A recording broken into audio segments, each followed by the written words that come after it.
Mesdames, Messieurs, bonjour. Bonjour à vous, bonjour à tous. Je suis Élisée Yonta, analyste financier, économiste, professeur de finance.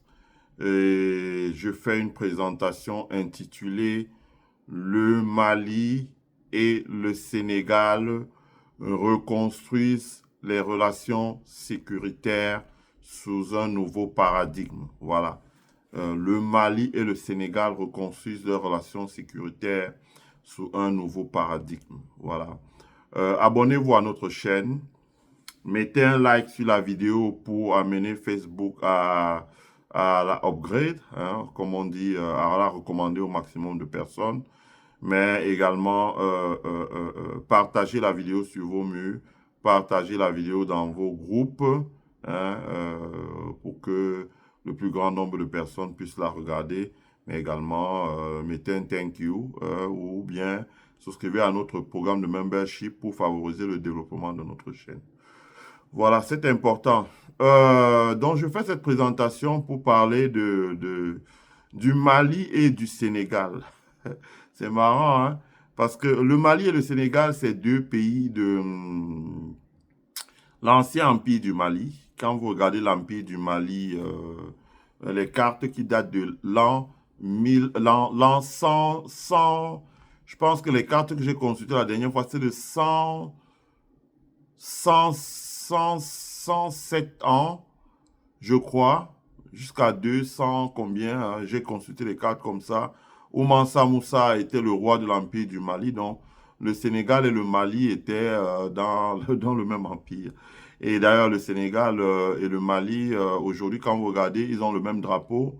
Je peux me tromper, mais je crois qu'ils doivent avoir la même devise ou le même emblème, quelque chose comme ça. Ce sont des frères, en fait, ce sont même pas des cousins, des frères, carrément. Pour nous autres qui avons vécu en France longtemps, on n'arrivait toujours pas à faire la différence entre un Sénégalais et un Malien. Sauf que le Sénégalais, parfois, il parlait Wolof. Et quand il prononçait le nom de Séga Senghor, ou bien le Malien, il parlait Bambara ou autre langue. Et quand il prononçait le nom le premier président du Mali, son nom m'échappe toujours. C'est là qu'on arrivait à voir la différence. Mais sinon, à première vue, c'est pas possible. Parce que vous aviez les Diop qui étaient, et d'ailleurs, ça se retrouve encore aujourd'hui. Le ministre malien, sénégalais de la Défense, son nom c'est Diop. Le ministre malien des Affaires étrangères, son nom c'est Diop. Ce qui fait la différence, ce sont les prénoms simplement. Donc, ça veut dire qu'il y a, j'aime pas l'expression proximité sociologique, mais je veux dire que ce sont les mêmes peuples. Quand vous regardez, ils étaient ensemble dans l'Empire du Mali. Et lequel Empire du Mali, je précise bien, quand on regarde les cartes de l'an 115, avait déjà 400 villes, dont 20 métropoles. Malheureusement, il est arrivé ce qui nous est arrivé. Nous avons eu le malheur de croiser le chemin de la colonisation. Donc, ces deux peuples qui jadis furent dans un grand ensemble et qui ont été découpés par la colonisation et qui a plaqué ce qu'on a appelé l'intangibilité des frontières. Et donc ces deux peuples-là, nous savons tout ce qui se passe au Sahel.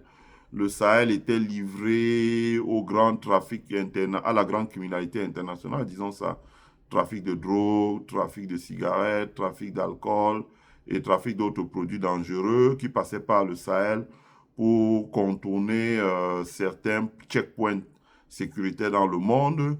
Et donc, ça a généré l'insécurité généralisée dans le Sahel, notamment au Burkina Faso, la Guinée, le Burkina Faso, le Mali et le Niger, même le Tchad.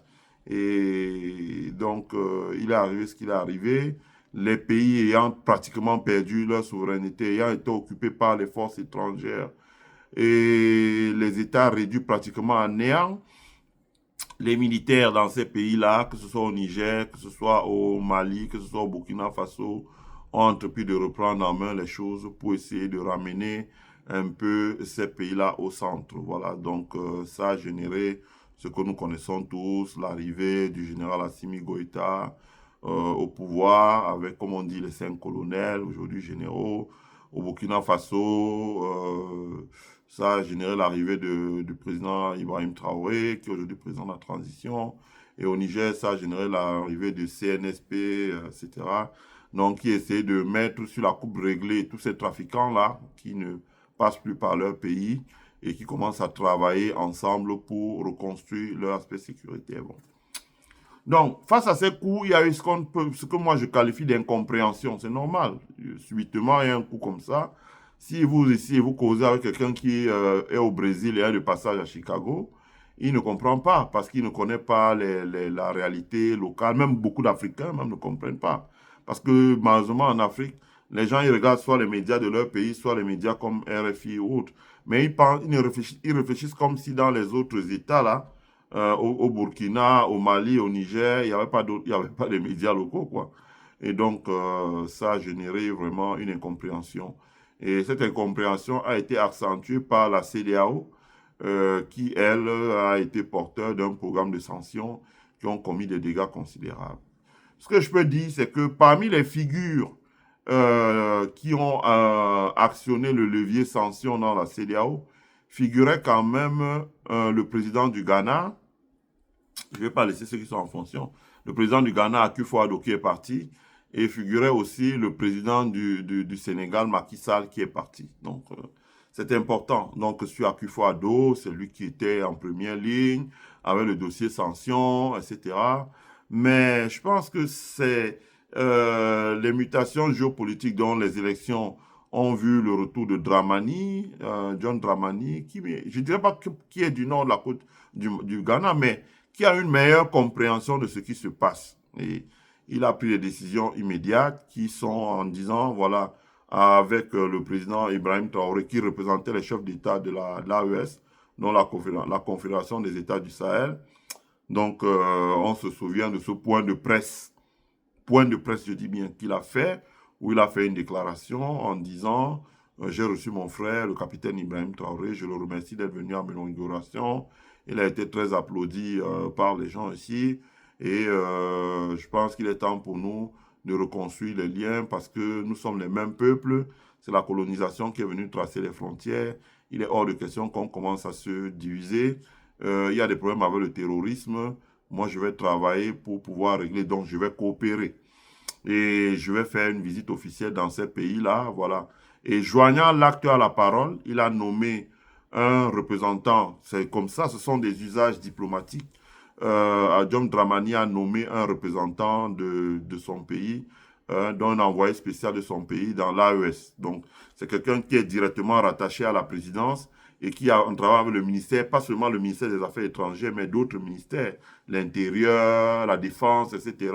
Donc, essaie de centraliser un peu tous les dossiers, rendre compte au chef de l'État rapidement, et le chef de l'État peut l'envoyer en mission rapidement pour aller le représenter ou aller porter les dossiers auprès de ses collègues. Donc, on a vu ce que ça a donné très rapidement. Très rapidement, les choses ont commencé à revenir dans la normale. Certes, je crois que John Dramani n'a pas encore été dans l'AES, mais son envoyé spécial a fait le tour de tous les pays de l'AES où il a été reçu par les chefs d'État et ils ont certainement posé les bases d'une meilleure coopération. Et cette meilleure coopération, on l'a vu par exemple très rapidement avec le premier ministre malien Abdoulaye Maïga qui s'est rendu au Ghana, rencontrer John Dramani pour une coopération entre le Ghana et le Mali, notamment dans le domaine de l'énergie. Voilà, donc ça vous donne une idée de ce qu'on peut appeler la reconstruction des relations.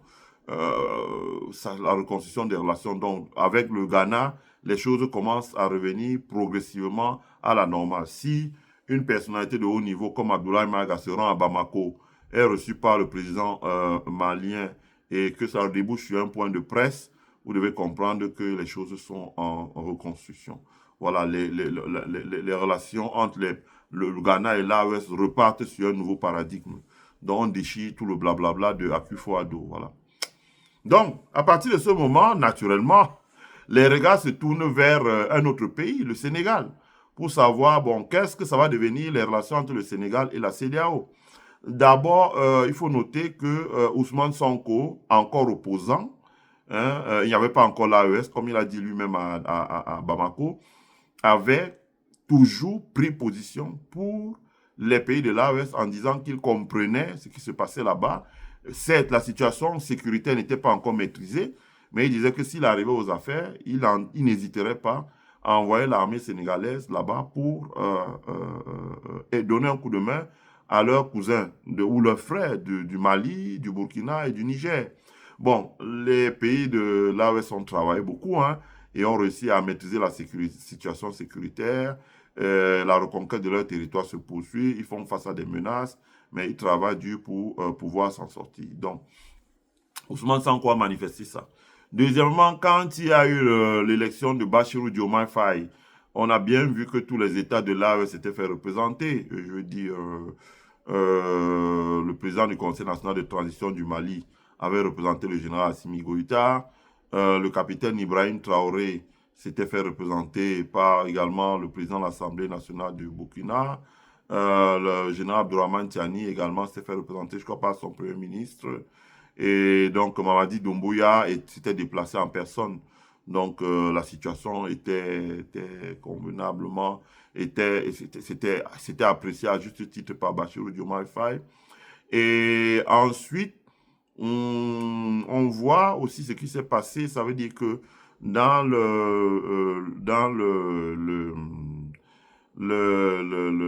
la suite de cela, il y a eu cet incident avec disons, je veux pas, des Ukrainiens qui auraient donné un appui à des gens de l'Azawad ou perpétré une attaque contre les forces maliennes dans le nord du Mali. Et malheureusement, il s'est trouvé que ces gens avaient été recrutés du temps de Macky Sall et envoyés dans cet endroit. Et Ousmane Sonko s'est retrouvé avec un dossier qu'il n'avait pas initié. Mais on a vu ce qu'il avait fait. Il est parti en voyage à la cérémonie d'investiture du président Paul Kagame au Rwanda. Et de retour de son voyage, il s'était arrêté à Dakar au Sénégal, à Bamako au Mali, où il avait rencontré le général Assimi Goïta. Ils avaient discuté, comme il avait dit lui-même, sans filtre, face à face. Ce sont des frères, c'est des gens qui se connaissent bien. Ils se connaissent bien. Hein, ils parlent la même langue. Hein, ils partagent plus que la langue. Voilà, je vais parler dans tous les détails là. Donc, ils ont échangé. Et après ça, Ousmane Sonko et le premier ministre de l'époque, Choguel Maïga, avaient donné une conférence de presse où il avait dit la déstabilisation du Mali ne passera jamais par le Sénégal. Donc, cet incident avait été clos et on voit que pareil incident n'a plus jamais recommencé. Voilà. Mais ce qui est intéressant, c'est ce qui va venir par la suite, parce qu'on vient voir, bon, donc il fallait que Ousmane Sonko aille aux élections législatives, gagne les élections législatives, fasse un nouveau gouvernement, fasse son discours de politique générale, installe et commence à, comme on dit en anglais, run the project. Ça veut dire que mettre en place progressivement son projet pour qu'à ce moment, il puisse ouvrir le dossier relations avec le pays de l'AES et surtout avec le Mali, parce que l'incident a eu lieu avec le Mali. Et là-dessus, on a eu, le gouvernement sénégalais a dépêché son ministre de la Défense. C'est important. Donc, avant de faire un débrief, je vais vous faire écouter deux bandes sonores. Donc, c'est un reportage de la télévision malienne. Le premier, c'est sur la visite du ministre sénégalais de la Défense chez le président Assimi Goïta. Et le deuxième, c'est la réunion qu'il a eue au ministère de la Défense avec Sadio Kamara, qui est le ministre malien de la Défense. Donc, je vous fais écouter ça. Chef de l'État, le président de la transition a reçu le ministre des Forces armées du Sénégal en séjour au Mali. Le ministre sénégalais des Forces armées dit travailler à renforcer les relations entre nos deux pays, tous deux unis par l'histoire et la géographie. C'est ce que le général Biram Diop a confié à Aousseinou Touré. Suivant. Vous conviendrez avec moi que oui, le Mali et le Sénégal sont deux États, mais ont le même peuple. D'ailleurs, dans le passé, le Mali et le Sénégal ont eu à appartenir à la grande famille de la grande Sénégambie, de la Sénégambie historique. Les deux pays ont eu à appartenir également à la même fédération du Mali. Et au jour d'aujourd'hui, sans risque de nous tromper, nous pouvons dire que c'est les deux seuls pays au monde qui partagent la même devise nationale, un peuple, un pays, une foi. C'est donc un pays frère que nous sommes venus transmettre un message d'amitié et de fraternité de la part de son Excellence, le président Bassirou Diomaye Diakhar Faye. Le message du président Faye est aussi un message de solidarité envers le Mali, qui depuis plus d'une décennie, je l'ai dit tout à l'heure, combat courageusement le terrorisme et l'extrémisme violent. Son message est enfin un message d'espoir de voir nos deux armées qui entretiennent déjà des relations très satisfaisantes, renforcer ces relations de manière à mieux lutter contre le terrorisme et l'extrémisme violent, mais aussi de manière à renforcer la sécurité le long de la frontière que nous partageons. Aussi de voir que nous sécurisons et nous préservons la frontière naturelle qui est la Falémé que nous partageons et que nous luttions de manière plus efficace contre la criminalité transfrontalière et qu'enfin nous renforcions nos relations dans le domaine extrêmement important de la formation, du renforcement des capacités, des échanges de délégations et d'expertise. Voilà. Et les Attendez. pires places. Voilà. Donc, je vais vous faire écouter l'autre bande sonore. Donc, je pense que vous avez écouté la déclaration à la sortie de l'audience avec le général Assimi Goïta II, Monsieur Birama Diop. Birama Diop. Donc, vous avez Birama Diop, qui est le ministre sénégalais de la Défense, et vous avez Abdoulaye Diop, qui est le ministre malien des Affaires étrangères. C'est les Diop. Et moi, j'en ai connu comme ça tout mon temps. Des Diaby, des Diop, surtout les noms qui commencent en D. Vous avez beaucoup de Sénégalais et de Maliens qui portent le même nom. Donc, vous avez Diaby, les Marietou, Ndeme, etc. On croyait que Ndeme, c'était une Sénégalaise, alors qu'en fait, c'était une Malienne.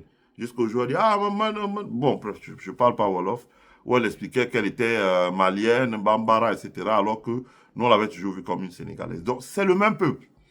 Comme a dit M. Birama Diop, ministre sénégalais de la Défense, c'est le même peuple. Il faisait partie de la Sénégambie, il faisait partie de la Fédération du Mali, ils ont le même emblème, je crois même le même drapeau, etc. C'est le même peuple. Donc là-dessus, à la sortie de l'audience, il a précisé l'objet de sa visite au Mali. C'est-à-dire qu'il a dit, voilà, ils vont commencer à travailler ensemble dans le sens de la formation des hommes. Le général Ibrahim Traoré avait expliqué comment ça se passe.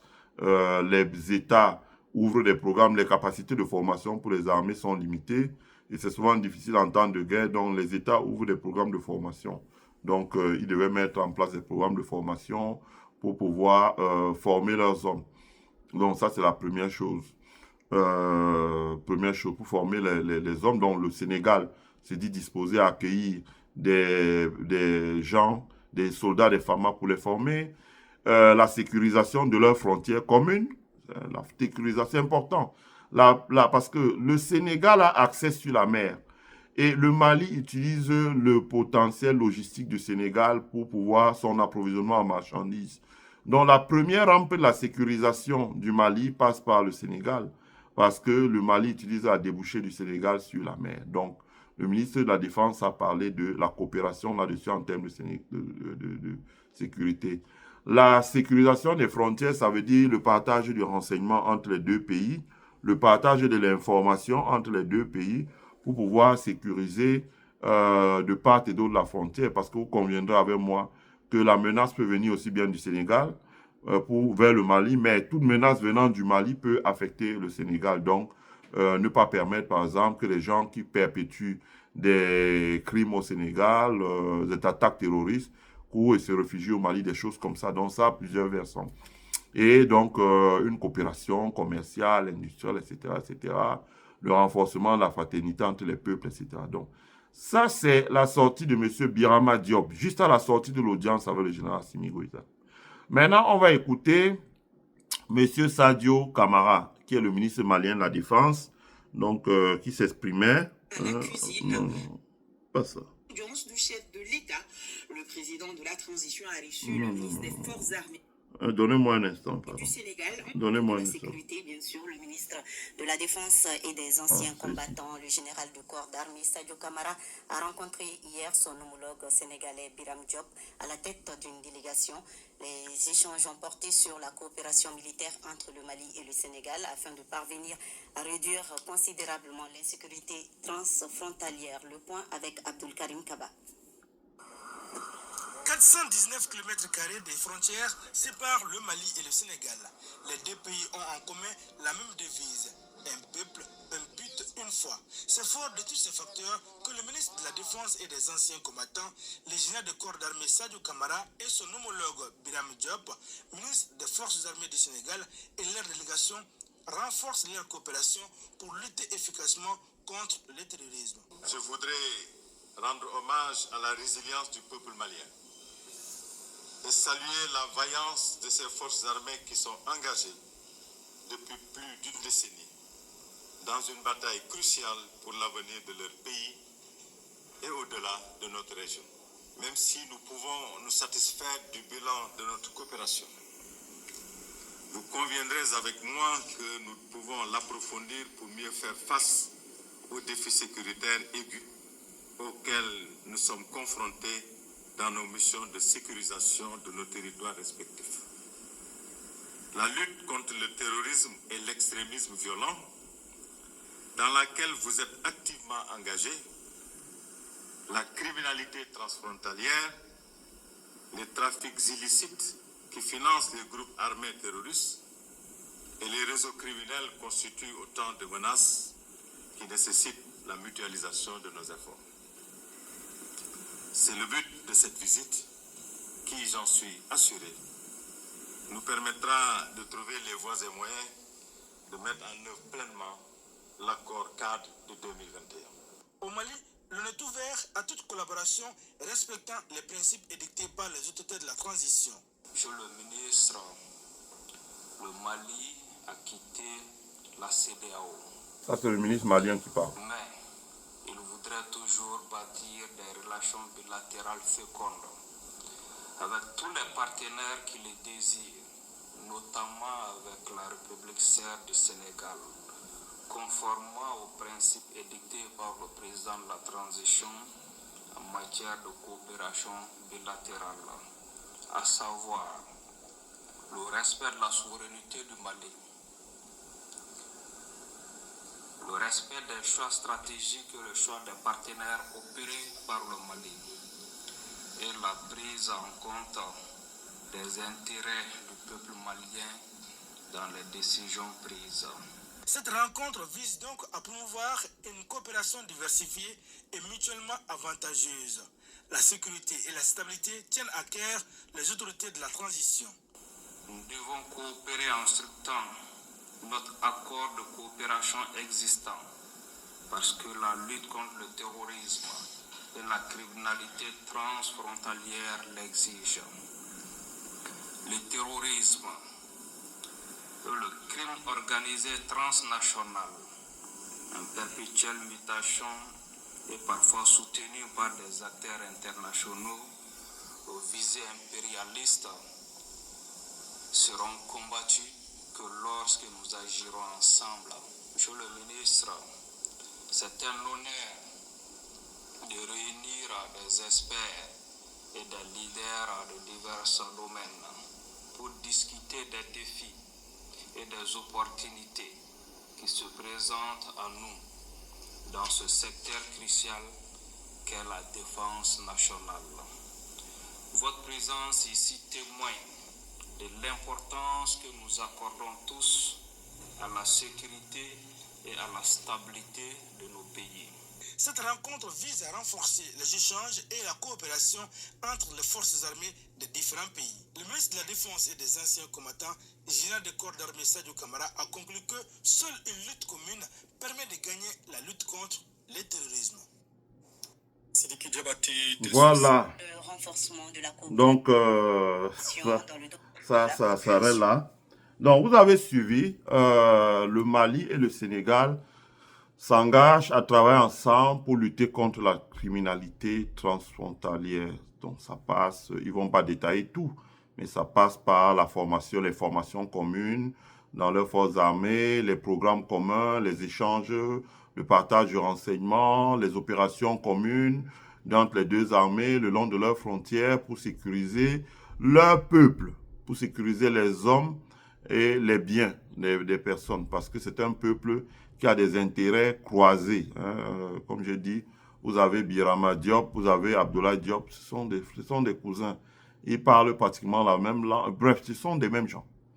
Donc, là-dessus, le ministre malien a tenu certainement à faire la précision qu'eux, ils ont quitté la CEDEAO, si le Sénégal reste encore dans la CEDEAO, mais qu'ils entendent bâtir des relations bilatérales solides avec les États, mais ils entendent aussi que les gens leur respectent et respectent tous les partenaires qu'ils ont, notamment dans le domaine sécuritaire, avec la Russie, avec la Turquie, avec la Chine, etc. Quand peut-être le Sénégal aussi essaie de se départir progressivement, donc là, avec les fermetures des bases militaires et autres choses, voilà, pour qu'il y ait des changements dans leur pays. Voilà. C'est de ça qu'il s'agit. Je pense que là aussi, c'est une victoire de plus pour l'AES, parce que la première, c'était les deux personnes qui les ont vraiment cassé les pieds, c'était Akufo-Addo et Macky Sall, ça il faut le dire. Et donc le revirement ou le changement de braquet qu'on a eu avec le Ghana et le changement de braquet qu'on a avec le Sénégal, c'est très important. Pourquoi? Parce que ces deux pays ont accès à la façade maritime. À la façade maritime. Et vous avez vu le dossier qu'avait sorti Reuters, qui indiquait clairement que ces deux pays ont servi. On a vu les gens qui ont été recrutés à partir du Sénégal et convoyés passer par la Mauritanie pour aller faire une opération militaire dans le nord du Mali qui a coûté la vie à près de 300 soldats maliens et 50 conseillers militaires de Wagner. Je crois, si je ne me trompe pas, c'était ça. Et c'est grave, franchement, parce que ces Sénégalais qui ont été capturés par l'armée malienne, si ce n'était pas que c'était des frères, ils les auraient abattus tous, ils les auraient bousillés. Mais je pense que là-dessus, Ousmane Sonko a dit, faites-nous confiance, nous allons reconstruire nos relations sur un nouveau paradigme. Ce qui est bien, ça veut dire, c'est aussi un signal que le Sénégal donne. Parce que quand Sonko est arrivé, j'ai suivi certaines personnes qui deviennent panafricanistes aujourd'hui, mais que nous avions connu hier, pro-français, à mourir, qui nous disaient, bon, le passé, c'est le passé, laissons ça comme ça. Mais ces gens, on dit, ah non, Ousmane Sonko, c'est rien, Ousmane Sonko, c'est pas un panafricaniste. Je veux dire que panafricanisme, c'est pas un masque qu'on met sur un visage et c'est pas un masque unique. Je veux dire, c'est comme chez nous au village, aux sociétés secrètes, on danse avec un masque. Tout le monde ne porte pas le même masque, mais les gens sont tous dans la société secrète. Je veux dire que chacun, comme on dit en anglais, customize. Chacun l'adapte, je ne sais pas comment on peut dire en français, chacun l'adapte à sa façon. Je dis que en fonction des réalités sur le terrain. Mais le fait que le Sénégal se déplace librement et vient signer des accords de coopération dans le domaine militaire avec le Mali, que le Sénégal pose cet acte-là, c'est la claire démonstration que le Sénégal est libre, totalement libre. Voilà. C'est-à-dire que Sonko et Diomaye Faye sont libres de faire des décisions. Par exemple, Macky Sall n'a pas fait ce genre de décision à l'époque. On voyait bien comment il venait, il allait à l'Élysée, il allait en Russie, il allait d'abord à l'Élysée avant d'aller chez lui, etc. Ousmane Sonko n'a pas, ou Diomaye Faye ne sont pas allés d'abord voir Macron pour qu'il leur dise ce qu'il doit faire quand ils vont aller avec le Sénégal. Ils ont envoyé leur ministre de la Défense aller à Dakar, à Bamako, et poser les jalons d'une coopération sécuritaire et de défense et de sécurité avec le Mali, en toute liberté. Je veux dire qu'il n'y a pas d'autre chose à dire en dehors de ça. Je veux dire que c'est la claire démonstration que désormais ils se sont engagés sur le sommet de la souveraineté. Par exemple, au Mali, au Cameroun, une décision pareille n'est pas possible. Ou bien on ne peut même pas décider comme ça. Il va d'abord en visite officielle, il monte sur le perron, il salue, etc. Et puis quand il descend, etc., il fait une déclaration. Donc on voit bien que, voilà, il y a eu une mutation. Ça, c'était important. La deuxième chose, c'est que le Sénégal a beaucoup à gagner parce que le Mali constitue la porte d'entrée pour le Sénégal vers l'AES. Ça, c'est important. Le Mali constitue la porte d'entrée. Et le Sénégal peut gagner, notamment en termes de logistique et de supply chain. Parce que le Mali, son coton, sa noix de karité, demain son gaz, demain son pétrole, pour évacuer ça.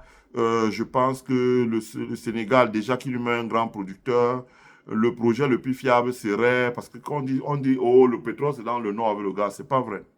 Même dans le sud du Mali, il y a le pétrole. J'ai les cartes de l'American Geological Institute ici.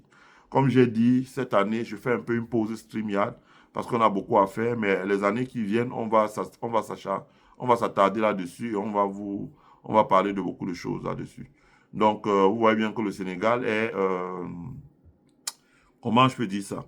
Le Sénégal est un des partenaires devrait être à l'avenir un des partenaires du Mali, par exemple, pour évacuer son brut, mais par exemple pour faire beaucoup de choses. En tout cas, le Mali doit être la porte d'entrée. Et comme ils ont dit eux-mêmes, 489 km² de frontières entre le Sénégal et le Mali, il y a nécessité de travailler à sécuriser 400 km. C'est beaucoup, hein? C'est pratiquement comme les États-Unis ou le Canada, un peu moins quand même. Mais il faut beaucoup travailler pour sécuriser cette frontière-là et enfin de bâtir la prospérité de deux côtés de ces frontières-là. Voilà. Donc, c'est ce que j'avais à dire sur cette présentation. Je remercie tous ceux qui ont suivi. Voilà, on va suivre ça parce que les relations bilatérales entre le Mali et le Sénégal sont très importantes. Il y a beaucoup de choses à faire. On en parlera. Je ne peux pas le dire dans une vidéo de 30 minutes.